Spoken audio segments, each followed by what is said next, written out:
noches, amigos. Estamos en tiempo de entrevista, estamos en tiempo de víctimas de una sociedad en crisis y dentro del programa Víctimas del Odio. Y en este programa nos ha tocado hacer crítica de libros de actualidad política y de libros de historia, de economía y política relacionados con la actualidad. Y para eso, después de este largo discurso, vamos a presentar a nuestro invitado de la noche de hoy, que es don Guillermo Rocafort. Buenas noches, don Guillermo, ¿qué tal estamos? Muy buenas noches, muchas gracias, don José Antonio, espero que esté bien también usted. Muchas gracias. Bueno, pues vamos a tratar de desvelar algo muy importante. Me entregó su editor, don Álvaro Romero, de SND Editores, un libro que tengo aquí en mis manos, que es este. Se llama La depredación de España. Bien, yo inicialmente pensé que era un libro de historia, economía o quizá de política económica, pero sin muchas pretensiones. Eso es inicial. Hasta que abres el libro y te das cuenta que es una obra imprescindible para comprender lo que está sucediendo ahora mismo en España, para comprender la Agenda 2030, para comprender por qué está desapareciendo la clase media española, para comprender la actuación de nuestros políticos y para comprender todo este desastre en el cual nos vemos inmersos y nos va a llevar al desastre. Pero el problema que tiene el libro es que también hay que comprender el libro. Y para eso estamos aquí, para que don Guillermo Rocafort nos explique de qué va su libro, para que nos sea más fácil comprenderlo, porque él ha hecho un gran trabajo, pero es un trabajo excesivamente bueno para una clase intermedia de personas, entre las cuales me incluyo, y a mí francamente me ha parecido un trabajo excepcional, pero muy difícil de comprender por mí. ¿Por qué? Pues porque necesito la guía, que me coja de la mano don Guillermo Rocafort, que es lo que pretendo con ustedes, y así esto se convierta en un libro de cabecera de cada uno de ustedes para comprender muchísimas cosas. Don Guillermo, ¿vamos a ello? Estoy a su disposición. ¿Qué pretende usted con el libro? ¿Qué pretende usted con el libro, don Guillermo? Bueno, el principal objetivo es desvelar la situación de depredación de la economía española. Y ahí viene ese título principal, ¿no? La depredación de España. Y luego, por otro lado, depredación de España por los fondos buitre, básicamente, por los paraísos fiscales, por la casta política, pero también aporta algo que creo que es muy necesario, que es ese manual de reconstrucción. Es decir, la economía, tal y como está actualmente siendo depredada, requiere unas medidas de rectificación, ¿no? Porque, digamos, como doctor en economía entiendo que no es suficiente con quedarse con un análisis de la situación, sino que hay que aportar al conjunto de la sociedad una serie de alternativas, porque muchas veces pensamos que ante el caos actual a muchos niveles como que no hay salida, ¿no? O sea, realmente el problema nos parece algo absoluto y nada más lejos de la realidad. La economía, como cualquier ciencia humana, o la medicina, ¿no? Pues tiene lo que son medidas de reversión, ¿no? de reconstrucción, y es lo que he intentado, hacer un diagnóstico de la situación y ofrecer al conjunto de mis conciudadanos medidas económicas que reverterían y que devolverían pues esa pujanza económica a España y un nuevo, como se dice en términos económicos, un nuevo ciclo. Yo sé que los conceptos son complicados algunos, los fondos buitre y muchas cuestiones que hablo, pero digamos también el lector tiene que hacer ese esfuerzo por su parte de ponerse al día de esos conceptos, porque no porque sea la economía una ciencia compleja vamos a tener que vivir de espaldas a ella y quedarnos con mantras, que es normalmente lo que suele hacer la izquierda, ¿no? Lanzar soflamas, los fondos buitre son muy malos y tal, bueno, eso ya lo sabemos, ¿no? Pero ¿cómo luchamos contra ellos? Pues es precisamente lo que pretendo con este libro, ¿no? Ir mucho más allá de ese lenguaje populista que además usa habitualmente la izquierda en periodos electorales, cuando realmente la izquierda y los marxistas en general no son nada más que un arma más de ese liberalismo que se ve perfectamente identificado con los fondos buitre. Por lo tanto, la izquierda, Podemos, PSOE y fondos buitre están en la misma trinchera. Y eso es importante que el lector llegue a tener esa formación personal, como todo requiere un esfuerzo intelectual, pero luego va a permitir ponerse al día de los conceptos de blog y es más, o sea, incluso superar mis planteamientos y abrir nuevas corrientes de investigación, como se dice el mundo académico, para que sea el lector el que ya sea autónomo y pueda investigar y conociendo esas prácticas que llevan a cabo de depredación económica, pues identificar esas prácticas que siguen ahora mismo silentes, ocultas, y ser un investigador más, ¿no? Este libro es un peldaño, es un peldaño de una escalera donde el ciudadano puede seguir subiendo en el conocimiento de la situación económica. Usted ha partido, primero comentar que el libro tiene las páginas que a mí me gustan, porque si es excesivamente largo, pues nos atocina totalmente, y si es excesivamente corto siempre falta algo. Creo que tiene las páginas justas, o aproximadamente justas, y creo que además ha hecho muy bien en partirlo en 4 capitulados diferentes, en 4 partes. La primera parte es quizá una parte en la cual nosotros aprendemos, digámoslo así, conocemos y entendemos que es un fondo buitre, por ejemplo, o que es un banco malo, o sea, todos los factores, todos los protagonistas, todos los actores, en definitiva, de este teatro de convertir España en un estado fallido. Ciertamente, digamos, esa estructura, bueno, me la da un poco mi experiencia ya he escrito varios libros y creo que a la hora de presentar al lector hay que darlo de una forma estructurada para que él pueda elegir, que no tenga que hacer una lectura, vamos a decir, continua, sino que puede dar saltos, ¿no? Porque, bueno, a mí particularmente los libros que son ensayos me gusta dar saltos y volver atrás y releer, etcétera, etcétera, ¿no? Entonces, ciertamente esa primera parte contiene esos elementos de conocimiento como bien ha señalado don José Antonio, de por qué España ahora económicamente es un estado fallido. Es un estado fallido básicamente porque la soberanía económica ya no existe. Es decir, dependemos básicamente de la Unión Europea. La Unión Europea es Bruselas y Bruselas es, digamos, la gran guarida de los fondos buitre que entran en la Unión Europea y el Estado español ha dado carta blanca. Es incapaz de proteger en estas décadas, proteger esta depredación, ¿no? No tenemos soberanía monetaria tampoco, solamente existe la soberanía fiscal que consiste en estrujar impuestos y aterrorizar fiscalmente a los españoles, ¿no? Tenemos un Estado opresor, un Estado caníbal fiscalmente y por otro lado, en esa depredación del que participa ciertamente esa oligarquía política y financiera, un papel estelar como colaboradores o como cómplices son los fondos buitre, que se les deja un campo, es decir, a entrar en sectores estratégicos, como por ejemplo lo que es el turismo, los bancos, los medios de comunicación, que es muy preocupante su presencia en los medios de comunicación, porque al final la libertad de prensa está en entredicho, está en jaque, porque van a defender ante los fondos buitre sus propios intereses económicos que no la verdad de lo que sucede en España, ¿no? En los sectores sanitarios, en las residencias de ancianos. Y luego también otro aspecto muy, muy controvertido es la compra de créditos tóxicos. Es decir, ellos carroñean en los créditos que están impagados con el fin de obtener plusvalías especulativas de usura. Podemos estar hablando de una usura salvaje, una usura violenta, y una usura impune. Hace 2 semanas, publiqué un artículo en Confilegal, que es el digital jurídico más prestigioso en España, criticando el nivel de usura que vivimos en España, mientras que otros países del entorno hispano, como por ejemplo, en este caso, hace una comparación creo que con Colombia, persiguen penalmente a la usura.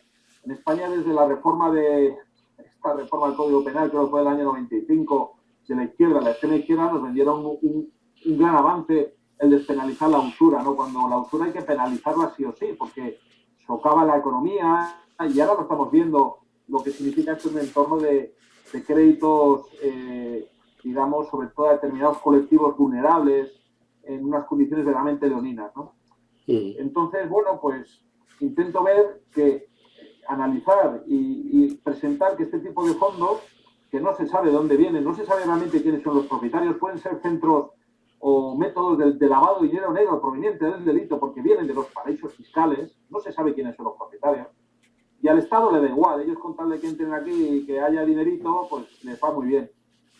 No están regulados, no están supervisados, no están identificados, no están registrados. Por ejemplo, recientemente la República de Irlanda aprobó una ley restrictiva a los fondos buitre, muy, muy interesante. Ojalá la pudiéramos aplicar aquí en España. Pero claro, con este gobierno social comunista aliado de los fondos buitre no lo van a hacer. Por mucho que luego se pongan, ya sabemos, con las plataformas antidesahucio o con Ada Colau vistiéndose ridículamente de la abeja maya y diciendo que ella protege a la gente. No. Ella es la mamporrera, que se enteren los españoles, sobre todo los catalanes y los barceloneses, esa tiparraga hay que tirarla por el balcón del ayuntamiento porque es la principal aliada de los fondos buitre y les ha engañado a sus votantes, al Común Podem. No hay una ciudad más depredada en el mundo que Barcelona y más degradada que Barcelona. O sea, la baja vaya una pata en el culo y tirarla al Mediterráneo, que se hubo un chapuzón y que se vaya a otro sitio. ¿Qué quiero decir con esto? Que caben esas políticas como la de la República de Irlanda o también, por ejemplo, el Japón. El Japón, además justo al comienzo de la pandemia, ha prohibido la entrada de fondos buitre aplicando la ley de seguridad nacional porque socavan la economía, generan usura, generan depredación, sus inversiones son meramente especulativas, no buscan una rentabilidad razonable, ni pagar impuestos, ni generar riqueza, van al lucro puro y duro, son una plaga de langostas. Y España, desgraciadamente, de la mano del PP y del PSOE, pues somos ahora mismo un pasto, somos una gran macrogranja de fondos buitre. Bueno, pues mira, España ha pasado por épocas muy difíciles, no lo vamos a negar, y siempre ha sobrevivido y se ha fortalecido. Nos toca aguantar, y en este caso este libro es un instrumento de futuro para que, sobre todo los jóvenes, se informen de cómo les ha engañado la izquierda, en los colegios, institutos, con esos equipos docentes totalmente ideologizados, marxistas, metiendo el odio y metiendo todo tipo de vicios y perversiones. Bueno, pues al final en esa juventud, cuando busque una luz, una esperanza, pues habrá libros y habrá programas como el tuyo, don José Antonio, que les servirá para recomponer y reenmendar y recuperar esa senda, ese camino, ¿no? Y ver que detrás de muchos de nuestros males están estos fondos, la mayoría anglosajones, que nos están descapitalizando. O sea, realmente hay que pensar que esos dineros se los llevan a sus paraísos fiscales y no pagan impuestos en España. Mientras nosotros estamos siendo saqueados, las clases medias, las clases trabajadoras, los trabajadores curritos, ¿no? Los que tienen una nómina y sujetos pues, a un horario y un sacrificio continuo y con mucho desgaste, a unos RPFs usureros. Pues los fondos buitres se llevan sus plusvalías limpias de polvo y paja con sus SOCIMIs, sus ICAT y sus fondos. Es realmente, o sea, es interesante ver cómo han intentado entrar, por ejemplo, en Rusia, y en Rusia se les ha expulsado, porque no deben ser bienvenidos. Este tipo de fondos deben ser, digamos, según se les ve, pues un cañonazo y que se vayan a otro sitio, porque irán a otros, normalmente han merodeado siempre por Hispanoamérica, por... Bueno, África, usted en el libro, en la segunda parte, ha dicho que el libro tiene 4 partes, la segunda parte precisamente habla de la independencia de los países hispanoamericanos hace 200 años y que quizá está financiada ya por los fondos buitre de la época y por los anglosajones de la época. Bueno, que detrás de los movimientos independentistas que protagonizan los criollos en Hispanoamérica, está claro que está lo que es Inglaterra y lo que es la masonería. Eso no lo duda nadie. También está detrás de eso la mal llamada leyenda negra, porque realmente leyenda negra es la que podrían tener los norteamericanos y los anglosajones, pero no los españoles, porque aunque todo imperio es extractivo, pero hay imperios que extraen y dan algo a cambio, mientras que hay imperios que solo extraen. Y el tema de lo que me está usted hablando de los fondos buitre, en definitiva, no es nada más que otra forma de imperialismo anglosajón sobre países como España, en la cual la traición y el venderse al mejor postor es quizá el camino más adecuado para los que hacen la política, excepto en determinados momentos, por ejemplo, en la segunda mitad del siglo pasado, ¿no? Ciertamente es uno de los capítulos que más satisfacción me ha generado el escribir, y además lo publiqué por primera vez en una web rusa, de la Federación Rusa, y de hecho ese artículo sirvió de base a una comunicación, una conferencia que impartí en la mejor universidad de la Federación Rusa, la cual soy invitado de una forma regular, periódica, con muy buenos contactos. Una comunicación en el que hablaba precisamente de la depredación de la hispanidad en el primer tercio del siglo XIX por parte de estos fondos públicos. Y además fue muy interesante porque los estudiantes rusos, que son aplicados, son disciplinados, son inteligentes, en última instancia son los que van a continuar ese gran legado de esa Rusia que hoy en día todavía resiste a la Agenda 2030, y es de muy agradecer cómo esos alumnos, esos jóvenes tienen las ideas muy claras, no están tan desnortados como los españoles. Doy fe porque yo he dado clases también en una universidad de ese tipo, concretamente en Kirguistán, en la Universidad de Bishkek. Magnífico. Y entonces me contaron que ellos sentían lo mismo, es decir, ellos perciben como estos fondos buitre, fondos anglosajones de la City londinense, de Wall Street, lo que ambicionan es partir Rusia en 20 trozos como la hispanidad y repartirse los recursos naturales. Lo que pasa es que Rusia, digamos, tiene ese sentido de anticiparse a esa ambición y lógicamente les hace frente y no se van a dejar, ¿no? No. Pero es un artículo que es un relato de cómo se financió la emancipación americana y cómo al final todo eso sirvió para que cambiara la metrópoli, básicamente, de Madrid o de España a Londres o Inglaterra, ¿no? Pero todavía con un agravante añadido, que es que la renta per cápita que había cuando estaban vinculados a España era de las mayores del mundo, con un estado de paz social y de prosperidad increíble. Y la riqueza, la mayoría de ellos se reinvertía en sus territorios, ¿no? Era un territorio de armonía, era casi una especie de, bueno, vamos a ver, hablando de la distancia, pero un paraíso, ¿no? Porque, digamos, no había conflictos, había fraternidad, participaban todos de un mismo idioma, de una misma religión, de una misma civilización hispano-romana. Desde entonces, Hispanoamérica ha entrado en una senda de depredación absoluta. Allí quien mandan son las corporaciones.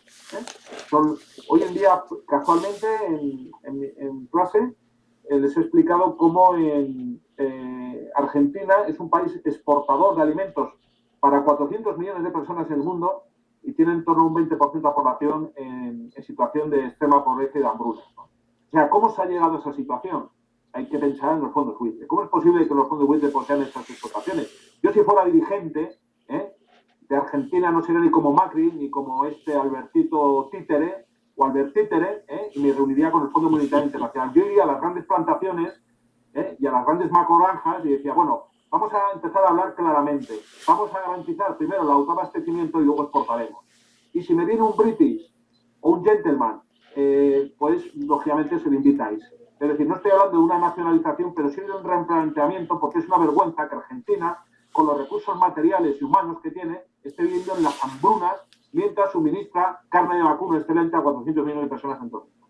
Es que es insostenible, pero eso es la globalización, esos son los fondos buitre y eso es lo que quieren hacer con los españoles, llevarnos a la hambruna y luego ordeñarnos por la vía del Fondo Monetario Internacional, que no es nada más que una institución lacaya de los fondos buitre. Pero claro, esto es lo que dice la izquierda, pero está en el poder y luego no hace nada.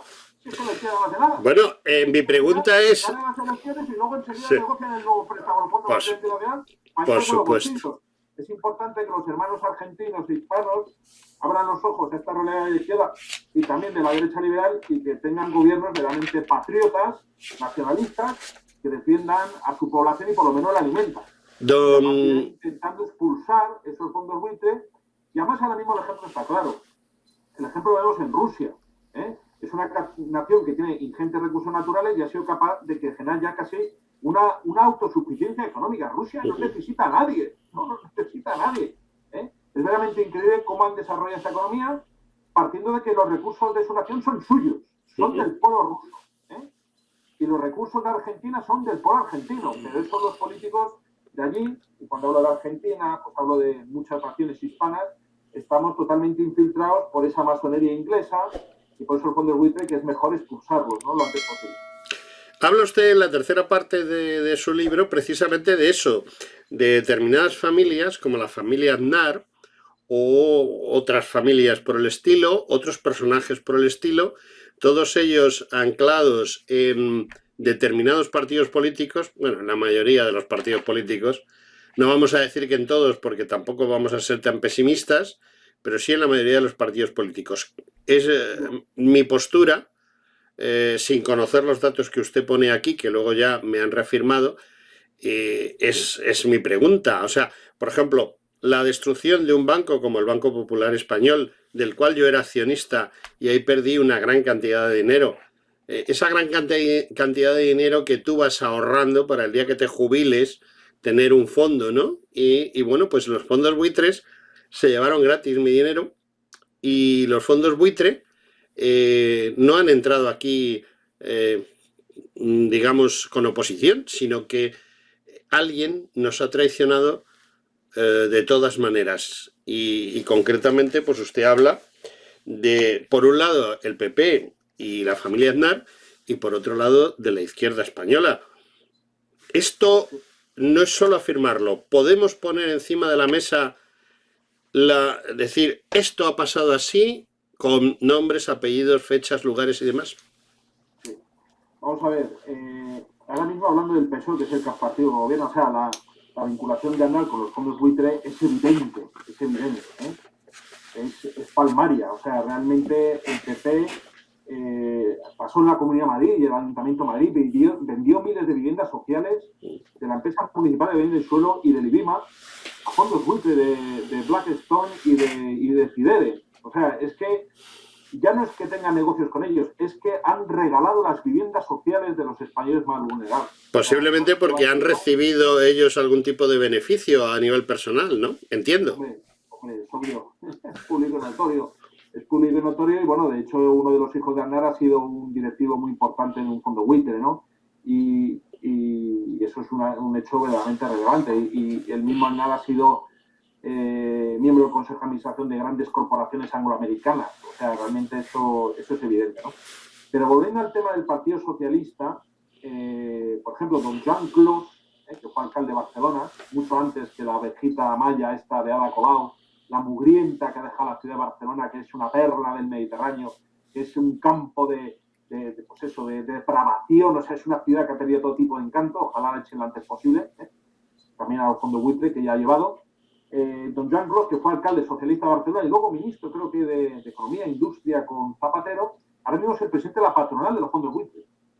Es el presidente de la patronal. Y tengo localizado, y en el libro lo menciono, tampoco, vamos, ahora no recuerdo el nombre, pero un secretario de Estado de Zapatero es el representante de los principales fondos buitres en España. Es decir, el PSOE es un partido como decía yo, del lobby financiero de los fondos buitres. Eso sí, luego levantan el puño a la internacional y las bases se agitan y se estremecen y entran en un paroxismo porque se creen que siguen siendo Largo Caballero y David Prieto, ¿eh? Pero no. Bueno, que también habría que hablar mucho de esos señores, ¿eh? Bueno, eso es otro tema. Es otro tema, ¿verdad? Tú me mencionabas el tema del Popular. Vamos a ver, el tema del Popular fue depredado con la complicidad, en este caso, de la CNMV, que no paró las operaciones en corto por parte de los fondos buitres que estaban en la City, que apostaban a que bajaba el precio hasta que llegó a cero. Por lo tanto, tiene una responsabilidad invigilando, en mantener ese tipo de prácticas depredadoras fuera de los mercados bursátiles españoles. Es decir, hay prácticas eminentemente especulativas que lesionan muy seriamente a los colectivos de pequeños inversores, ¿no? Que son los que mantenía el banco. Fíjate cómo sería que cuando ya llegó un valor de cero, el fondo buitre inglés, en la City londinense, creo que descorchaban botellas de champán al grito de ¡Viva España! Esto nos debe hacer una idea a los españoles de lo que somos nosotros. O sea, nos arruinan y montan una juerga como las de Boris Johnson en Downing Street, con ginebra y champán a tope, además del caro. Es decir, habría que calcular exactamente el nivel de rentabilidad que obtuvieron esos fondos buitre para algún día reclamárselo, de una manera o de otra. Pero es que es más. Fue la Autoridad Bancaria Europea la que le adjudicó a dedo los restos, por llamarlo de alguna manera, del Banco Popular al Banco Santander. Esto fue en el 2017, en pleno verano, que es cuando se hacen los grandes desfalcos. Oye, qué curioso que el Banco Santander se quedara con el Banco Popular por €1, pero a las pocas semanas vendió el Banco Santander la cartera tóxica, es decir, lo malo, la mugre que tenía el Banco Popular, que eran un valor nominal de 30.000 millones de euros, lo vendió por 5.000 millones de euros, o 6.000 y obtuvo 6.000 millones de euros. O sea, yo recibo se me autoadjudica a dedazo una expropiación por parte de una corporación macroeuropea que se llama la Junta Supervisora Bancaria, no sé qué, y el Banco Santander inmediatamente vende los créditos tóxicos a, creo que es Blackstone, ahora no recuerdo, creo que es Blackstone, que además es un socio de referencia del Banco Santander, o sea, se lo vende a su socio, y obtiene una plusvalía de 6.000 millones de euros. Pero vamos a ver, ¿de qué estamos hablando? O sea, ese dinero no era de los anteriores accionistas, y luego el negocio bueno del Banco Popular, que lo tenía, lo integra en su propio modelo de negocio. Entonces, claro, al final la impresión que a mí me da, y es lo que explico en mis libros y otras intervenciones, que quien está siendo constantemente rescatado es el Banco Santander. Está siendo el Banco Santander constantemente rescatado. Es decir, los bancos cuanto más engordan, entonces los pequeñitos se sacrifican a los pequeños accionistas para de alguna forma seguir alimentando ese monstruo que es, en términos financieros, el Banco Santander, que lo ha ido absorbiendo todo y al final es un gigante con los pies de barro. Se ha entrampado además en el Brexit en el mercado británico, que va a salir allí muy mal, con muchísimos millones y millones, miles de millones de pérdidas, y al final, pues ¿cómo acabará el Banco Santander? Pues acabará absorbido por un fondo buitre chino o probablemente angloamericano, y al final el Banco Santander, veremos los españoles que no era más que una, vamos a decir, no por personalizar, todos los bancos se mueven en los mismos parámetros, Lo que pasa es que este es el más grande y el que más se observa. Pero por mi análisis creo que a quien se rescató es al Banco Santander. Y el Banco Popular se estafó a sus accionistas, mientras que las autoridades de la CNMV y autoridades bancarias españolas miraron a otro lado y les da igual que se expropie el Popular o que los accionistas de Bankia o los propietarios, acuérdate del Fórum Filatélico. Me acuerdo, sí. Ahí no me han pillado a mí, pero me podrían haber pillado, igual que a cualquier otro ciudadano, ¿no? O las preferentes siempre son estafas al pueblo español. Y el pueblo español luego se queda en estado de shock, y luego viene la izquierda y dice, no, porque se están estafando las oligarquías financieras. Pero si las oligarquías son ustedes, señor Clos, señor Zapatero, si ustedes están... El señor Pedro Sánchez se ha reunido varias veces con George Soros, que es el principal agente de los fondos buitre. Se ha reunido en Nueva York, en la isla de Manhattan, con los fondos buitre. Se han reunido con ellos. ¿Qué les ha ofrecido? Yo lo he preguntado por la ley de transparencia, tengo derecho a saber el orden del día y las conclusiones, y me dicen que por seguridad nacional que no lo pueden dar. Digo, pues vale. Pues vale. Esa es la transparencia. Don Guillermo, nos estamos quedando sin tiempo, apenas 3 minutos para terminar, y yo siempre a todos mis entrevistados que me ponen un libro encima de la mesa, yo cojo el libro y digo, vale, este libro está muy bien, pero si yo tuviese que comprar este libro, ¿cómo me lo vendería usted? ¿Qué me diría usted para venderme este libro que yo tengo en la mano? La depredación de España. Véndamelo, que creo que sabe usted vender. Porque parece que es un poco comercial, mercantil, de fondo buitre, para animarle a venderlo o adquirirlo, ¿no? Sí, dígame qué es lo que tengo que hacer. Si yo soy un paisano que estoy en la Puerta del Sol y me acerco a la librería San Martín... Ay, no, que la han quitado. La librería San Martín. La quitaron hace muchísimos años, algo parecido a lo que está usted contando. Bueno, yo voy al Corte Inglés, que ni es Corte ni es inglés, pero es igual. Entro en la librería y veo su libro en un estante. ¿Por qué yo debo de comprar ese libro? Pues vamos a ver, porque es una literatura, vamos a decir, de índole alternativa, una literatura de ciencia económica patriótica, porque el editor Álvaro Romero ha hecho una gran apuesta por este libro, por su edición y su distribución, y porque le va a permitir adquirir unos conocimientos económicos que no va a adquirir ninguna prensa económica convencional en España, medios de comunicación, sobre todo los liberales, donde ahí todo son realmente medios, hay que decirlo, en términos digamos, económicos, el liberalismo es un fanatismo. O sea, realmente la gente se queda, es que el liberalismo, que es además la enfermedad que nos inoculó la masonería, ¿no? 1812 y las Cortes de Cádiz. La libertad, ¿no? Sí. Entonces yo creo que lo que va a permitir es al menos hacer pensar, meditar al lector, intentar comprender las causas de cómo hemos llegado hasta aquí, y sobre todo, insisto, lo mismo, es un manual de reconstrucción. O sea, no sé si las medidas son o no acertadas, pero al menos ofrezco medidas que no son convencionales, son heterodoxas, vamos a decir, pero que, digamos, entiendo desde la lógica económica como doctrina de economía, podrían servir para volver a a tejer una estructura económica y productiva que fuera sana, rentable, sostenible, que generara un pleno empleo para los españoles, que pagara impuestos, que fuera solidaria, que respondiera a la seguridad nacional, que nos volviera a hacer otra vez grandes como fuimos en el pasado, ¿no? Muy importante recuperar esa independencia económica porque si no somos una nación vasalla, ¿no? Que es lo que lamentablemente somos, ¿no? Don Guillermo, nos hemos quedado sin tiempo total y absoluto en lo que es esta entrevista, que no me importaría seguir hablando con usted, pero el reloj de arena que tengo en algún sitio dice que no podemos continuar. Le emplazo a volver. Y yo estaría encantado que viniese en un futuro a alguna de las mesas redondas que vamos a hacer en mi programa para hablar de temas. Y creo que este es un tema muy interesante y creo que además tengo un par de personas más con la cual ustedes se pueden divertir mucho hablando y nosotros podemos aprender.